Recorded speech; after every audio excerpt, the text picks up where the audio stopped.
In 1862, the first settlers came here to Comox Valley, and of course they were all decent, hard-working folk.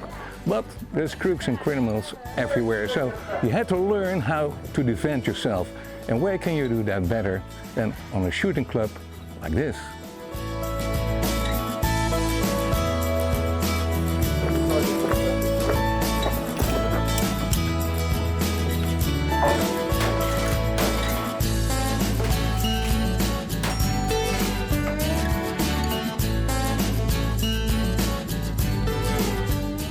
Here close by Boomtown, at the end of Lake Road, you will find this little paradise.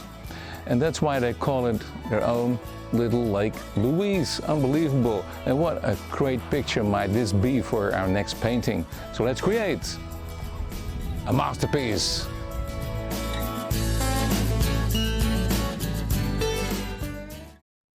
Hello and welcome in my studio. Last week we visited the Fish and Game Club in Comox and they got a real cool boomtown over there loaded with cowboys and sheriffs. And with so many sheriffs around we need a crook. And who could be a better crook than the raccoon? This little fellow was sitting on my fence a few months ago and he was not shy. Of course I will show you the work of a famous Dutch master and this time a lady painter, Henriette Runner. We got lots of things to do, so at work. If you have painted with me before, you know I always like a certain glow on the horizon. A bit of yellow ochre, alizarin crimson and titanium white will give you a nice natural glow. Above this layer we can mix some phthalo blue with cadmium yellow just a little bit and titanium white in 3 mixes. Light, middle and a dark tone. With soft crisscross strokes we can create a soft gradient in the sky. And here is the part where the fun starts. Let's create some nice summer clouds above the lake. Little Lake Louise, what a beautiful name. With the corner of the big filbert brush I push the paint into the wet underlayer. This is truly the secret of wet and wet painting. Just let the brush do its work. On the other side of the painting we can do exactly the same. Of course we need contrast in the clouds. With several tones of grey we can paint some dark clouds in front of the light ones. It's always a good idea to create your own black and grey. With ultramarine and burnt umber we can create a beautiful black and greys of course. Let's say 70% ultramarine and 30% burnt umber. Now, as this is a cool color and a warm color, they don't like each other. So you really have to mix it very well. Then slowly add a bit of titanium white and see what happens. The most beautiful grays. In the distance we need a bit of purple, but keep it soft to create that far away look. Later we will add some snow. On the next mountain we can use a darker tone and we can even mix a bit of green earth through it. But we still keep it all soft as these mountains are far away. And you will see that this is a very transparent color. It doesn't cover right away. Probably after finishing this painting I will give it 2 or 3 more layers. Every layer will make the colors deeper and more beautiful. During this episode you will see that we will skip some boring parts to save some time. This episode was pretty complicated and took me more than 7 hours of painting. Yes, I know, I'm slow. Then we have to edit the show to 28 minutes, which is the hardest part of the job. But I think you can follow my moves easy. And we are working on extended versions. Check out our website so now and then. I will keep you informed. On the other side of the painting we have some more mountains also. It's the same technique. In the distance we will keep it soft and misty. The front mountain is a bit closer by and even get some more green. Now watch my technique. I follow the direction of the mountain slope. Yes, the brushstroke is always important. There are even 3 tones of green, light in the distance, darker tone in the middle, and in the front there's a range of lighter green trees, a very nice combination. This will create a good impression of depth. We are looking into the painting, and this was the secret of the Dutch masters: create a certain depth. Let's go to Holland and I will show you a great Dutch lady painter, Henriette Runner-Knip. Henriette Runner-Knip was her full name, married in Amsterdam with Feiko Runner from Friesland. They got 6 kids and 3 of them ended up like a painter too. Henriette became quite famous right from the first moment she exposed her paintings. A lady in a man's world, that's what I call girl power. In her paintings, Henriette shows she is the true romantic master, especially in the cat playing domino. Now watch the shining ashtray and the composition of the domino stones. Those domino stones all point to the cat, a great perspective technique. In the piano lesson, Henriette shows us she got an eye for detail and also for composition. The cats are wonderful, but watch the music paper. This is incredibly difficult to paint. Yes, Henriette knew her techniques. She was the first painter brave enough to paint some humor scenes like these naughty kittens. Let's go back to our little bandit. In fact, painting a raccoon is the same technique as painting cats. But first, let's finish the scene where this friendly little guy lives. The water reflection is the same color as the sky, but a bit darker. Light loses its strength when it touches water. And an optical trick is that close by the water it's really dark. So down below we add some dark gray. And here is the reflection technique. We load the filbert brush with highlight and wiggle downwards for a cloud reflection. And of course there are dark clouds too. For that we use dark gray. With long horizontal strokes we fade the colors in and we have a great reflection. With a knife and a very light gray we can add some ripples. Just a light touch will do it. Let the knife gliss over the wet paint. Need some practice, but you can do it. Left of the raccoon are some rocks to paint. With a dark mix of grey and burnt sienna on one tip of the fan brush and a light tone of ochre and maybe a little bit of light grey on the other side, we can start painting the soil. It's in fact all gravel, mud and stones. And the fan brush works really great with this. Of course, we are not going to paint all the stones and gravel, we will create the illusion of it. Let the fan brush wiggle and wiggle in between the big stones. These big guys are probably there to protect the shore of the lake. You can go ahead and fill in the blank spaces, and with a small round brush we can start painting the big stones. Use a very dark gray with a tiny bit of burnt sienna to it.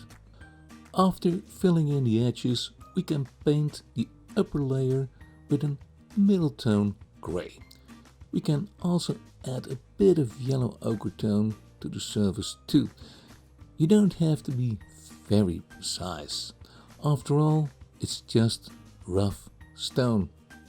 It's always fun to play with some light and dark. And try to mix the color with the dark edges for a natural flow. Let's make the front stones a little bit lighter with the yellow ochre light tone. In between the gravel you can add some green weeds if you want. Let's make it rough with a palette knife. The palette knife always gives your work the magic touch, but it works only when the underlayer is wet. Keep that in mind. Let's make the rocks here and there a little bit lighter, and then we will start with the tree trunk. Tree trunks work great when you're desperate. Desperate? No. Yes, I was really breaking my brains how to put this little raccoon in front of the painting and have a kind of front shutter where the little rascal could hide. Well, here's the solution. A fallen tree trunk. Raccoons never walk in the open field. They always take care to stay close or under a hedge, trunk or whatever they can hide by. We can paint this trunk with dark gray and a bit of burnt sienna and make the trunk rough with a knife. Mix some titanium white with burnt sienna and just scratch over the wet surface. Let the knife do its work and look what a great effect. Before we start painting the raccoon, we have to paint some snow on the faraway mountains of the little Lake Louise. We can do this with a small round brush and the lightest tone of the halo blue sky color. Okay, it's raccoon time. Let's give this little bandit some color. We will start with the darkest gray, almost black. We can use a small round brush and try to follow the direction of the ear and skull. This sounds strange, but if you fill the base coat with a big brush going vertical and horizontal, it doesn't give you a nice brush stroke. And you will see this in the fur layers. It looks like if there's something wrong if you don't do that. A nice natural flow of the fur makes this portrait special, and believe me, you will have a better result. It will only take some patience. Painting animals is on the average a patience job. In my life, I painted hundreds of dogs, cats, horses, persons and whatever clients gave me as an assignment. But what I learned is that the more layers, the better the result. And also this raccoon needs 3 or more layers. The magic of oil paint is that with every layer the colors get more brilliant and so more beautiful. After painting the dark tones, we can slowly add light gray and a tiny bit of the light ochre tone. We shoot the underlayer hairs into the ear, an interesting technique. Important is that your hand is laying on the palette stick. This will bring the hand at ease. Slowly we will bring in more gray into the dark underlayers. This so-called feathering technique is nothing else than an extreme light touch on the brush. I shoot the gray paint into the dark gray, that's what it is. It will take some time to master this technique, but after a while you will get it. Ears are always extremely difficult to paint. There's no logic on an ear. Okay, it's dark and light, but to give it the right shape is quite an art. Always start with the dark and feather in the gray hairs, following their direction. For me, as being right-handed, a right ear is easier than a left ear, following the direction of the hairs that is. Let's put some makeup on his face for the show. Yes, it seems like that, but with this so-called makeup brush, I blend the hairs into each other. The danger is, however, that you blend too much, and then the effect is gone. Just a very light touch will give you an astonishing result. You will see me doing this blending a lot of time during the show. Sometimes I put a whole new layer on it and blend it again. And this is how you set up nice furs, whatever animal you do. The mask is giving these guys their naughty look of a criminal. But in fact, this little Zorro is a very good parent taking care of the kids. One nice day, he walked through our garden with the whole family. showing me his three kids crawling close together under the bushes. Father was on duty sitting on the fence, guarding the family passing by and letting me know by standing upon his rear feet that I was not permitted to come closer. Otherwise, he was prepared for a duel, not on the guns but with a bare fist, in his case, the bare claws. Overwhelmed by so much courage, your teacher wisely backed up with a tail between his legs. Now let's step back in time and see how it was in the Wild Wild West Boomtown. Getting to eat breakfast and cheese. Stand by!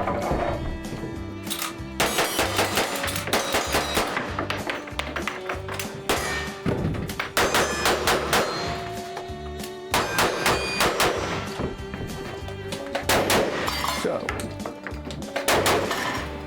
All right. 16! this is Will. He's here, the absolute champion of the club. Will, can you tell a little bit about it? How long are you a member of this club? I have personally been here helping out build this actual range since I was probably about 4 years old-ish. So I've been here since this was this big gravel pit. Helping out then, started shooting myself when I was about 5. So that's when I started shooting, and then started shooting competitively when I was 9 years old. Yeah, I saw you busy. You are unbelievable fast. Man, you could be Bill Hickok. And you are going abroad too, outside Canada for championships? Yep. This year I've gone down to Winter Range, which is the U.S. National Championships. And I just got back from EOT, which is the World Championships in New Mexico. As a Dutchman, I never ever hold a gun like that. And in my cowboy dreams, may I? Yep. Wow. Here. This is unloaded iron. You can see there's no cartridges in it. Yeah, Step right up here. that must As be long as pretty you keep safe it- then. You have to keep it pointed down range. Yeah, okay. I'll be watching you the whole time. Okay. Oh man, this is heavy. Yep. This is heavy. Looks for real. Oh, this is cool. This is really, Muzzle. yeah, okay. This is fantastic, Kai. Look, I'm playing cowboy in Canada. What a dream. You have to forgive your teacher being a little boy again, but for us Dutch, this is so funny. The camera lady, my sweet wife else, wants to try it, and of course she got a bullseye.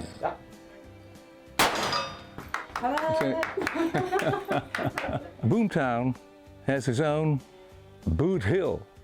Look at all the gunfighters here. And of course, this is all not for real, but the members of this club created a real cool mini city right from the Wild West. It's nice when people really live their dream. However, rules are strict, safety precautions are heavy, ears and eyes are always covered, and guns are only allowed at the shooting pit. And even an unloaded gun may only point to the goals on the pit. For us, it was a great experience. In the meantime, we gave our highwayman eyes, and important, the light in the eyes on the right place. The nose part is often a big issue. We have to follow the roundness of the snout. In this case, we use a light grey with a very light ochre tone. On the other side the same, but a little bit darker as it catches the shadow. Noses of animals are always complicated structures. For now, we give it a dark undertone with grey on top. We keep it easy and let it dry. Later we will come back to give it some more structure. The left part of his furry coat is a lot of hairs, but we are not afraid. With a small round brush we will set up the dark part first and, like I said before, in the direction of the body. Here and there we can switch between light and dark gray, and very important, don't forget to blend in. In fact, this furry coat is a splendid opportunity to practice this feather-light touch. I mean, you have to start the brushstroke with almost no pressure. Push and draw it away with again no pressure. I almost forgot the trees at the left side of the painting. We start with 3 thin lines, dark gray. If you're happy with the size, make them thicker. I lean my hand as always on the stick, and this is a very relaxing way to set up all those tree branches. This group of trees is pretty easy. See how tall you want them. And an uneven number like 3 works always good. When the trunks are big enough, give them a light on the left side with burnt sienna and titanium white. Burnt sienna is always a great wood color. Yes, sometimes I skip a few parts to save some time, I told you before. Just let a small round brush do its work, and if you reach the end of the branch, feather it out. You are now, after painting so much fur, masters in feathering. Then it's time for our friend the fan brush with a dark and a light tone green on both sides, and let it do its work. First, set up dark clusters of green. Let the brush wiggle and wiggle, but remember, think in clusters, like leaves and flowers always grow. Then turn around the brush and paint the light green to make it more 3D. Let it come forwards. And if you need more light effects, add some more cadmium yellow light. One thing to keep in mind, never use white and green. It will end up with an ugly grayish tone. In all honesty, it will end up like plastic, and we don't want that. If you ever need help with mixing, you are always welcome for a chat in our beautiful lesson center in Parksville.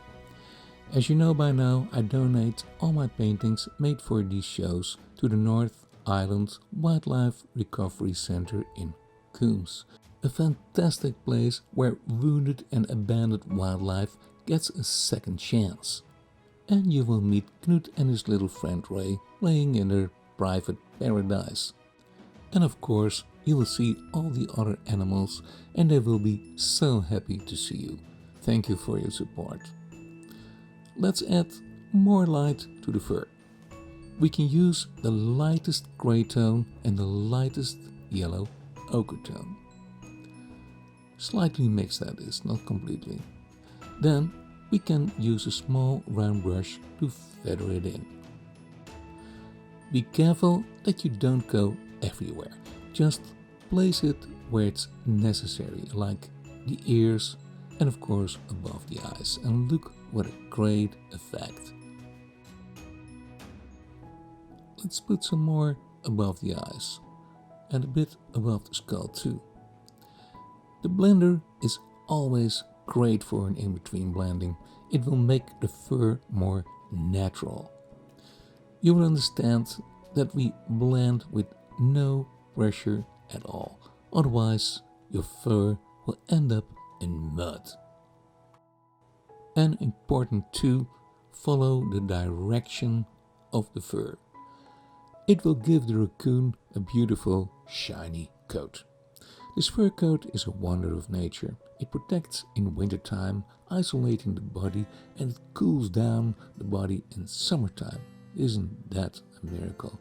And overall, it is blending nice when he crawls over rocks, making him almost invisible. We are almost there, but it's good to add some more highlights in the fur. And look what a great effect on the head of our little bandit. It's so funny for us Dutchmen that you actually meet these guys in your own garden. As long as they behave, that is, of course. In the Netherlands, we have a few of them, but only in the southern part of Holland, and of course in Germany with more forests. Officially, the raccoon is a North American, but 80 years ago he was imported in Germany. And he does very well over there. In fact, it's a real survivor. As long as there are rivers and forests, the raccoon is a happy camper. If I start talking with my students about painting whiskers, they get a bit uncomfortable. Yes, I know it's hard, but be brave, we can do it. Start with a tiny round brush and light gray. Then count till 3, take a deep breath and feather it in. Start with a few small ones to get the hang of it, and then try a few big ones. And if you might have a little accident, just go over it with dark gray and try it again. This is the wonderful aspect about oil painting. You always can start all over again, very forgiving. Let's put a few lights on the nose. Fade out a light gray on top of it and then a light touch of highlight. Also at the sides who are catching light also. I think we had a lot of fun this episode with all the sharers, this beautiful little Lake Louise, and of course painting the raccoon. I had a lot of requests painting a furry animal, so here it is, at your service. Our little bandit is all done and ready to go. Naughty, naughty, naughty. I hope you liked it. Check out our website. Till the next time, and keep on painting.